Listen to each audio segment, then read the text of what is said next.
She was the villain. She was the third person in the marriage. Camilla had always been cast as the villain, the third person in a marriage that defined modern royal history. For years, she worked to rehabilitate her image. But all of that shattered when a scandal erupted inside the palace, rocking the monarchy and sending whispers of betrayal across the world. Caught in a shocking act, Camilla was allegedly discovered by Catherine after removing one of Princess Diana's most cherished possessions. What drove her to this, and how did Catherine uncover the truth? It began quietly. On an ordinary morning at Clarence's house, the sun streamed across the polished floors, the scent of lilac drifting through the corridors.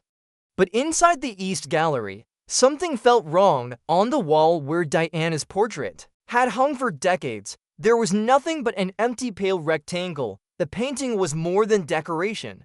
It had been a presence, a reminder of Diana's compassion and the humanity she brought to the monarchy. Its disappearance was felt like a wound. Palace etiquette kept the staff silent, but their uneasy glances told another story. Portraits weren't removed without reason, and certainly not Diana's. This wasn't redecorating.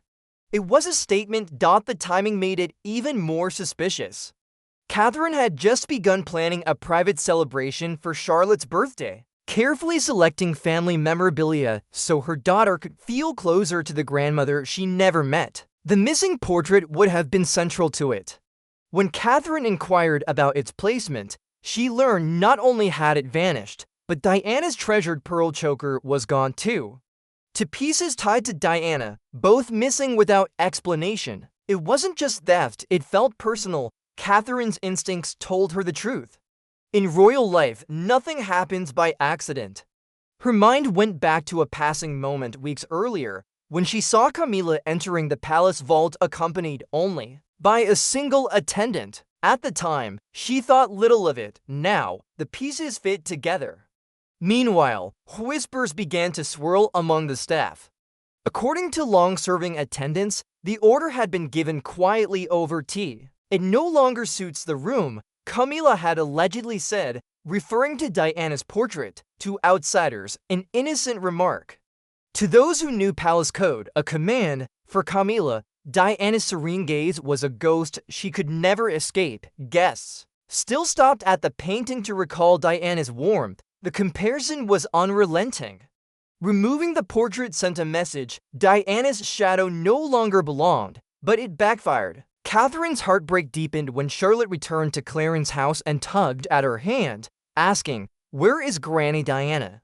William, too, felt the sting. It echoed his own childhood when his mother's name was spoken in hushed tones. As the unease spread, an experienced palace aide named Eleanor finally broke the silence. She confessed directly to William that the order had come from Camilla herself. Hearing confirmation turned William's quiet suspicion into fury. For years, he'd practiced restraint, but this wasn't about politics, it was about his mother's memory and his children's right to know her. Catherine's discovery of the vault logs confirmed more. Camilla had entered before both the portrait and necklace disappeared. William decided enough was enough. Without ceremony, he stormed into Clarence's house, confronting Camilla directly. "Where is my mother's portrait?" he demanded. Camilla attempted to dismiss it as a design change.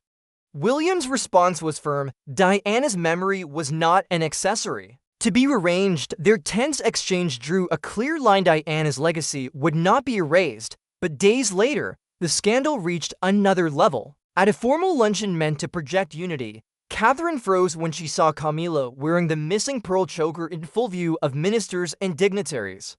To the uninformed, it was just jewelry. To those who remembered Diana wearing it, it was unmistakable. Whispers rippled through the hall. Camilla hadn't just hidden the necklace, she flaunted it.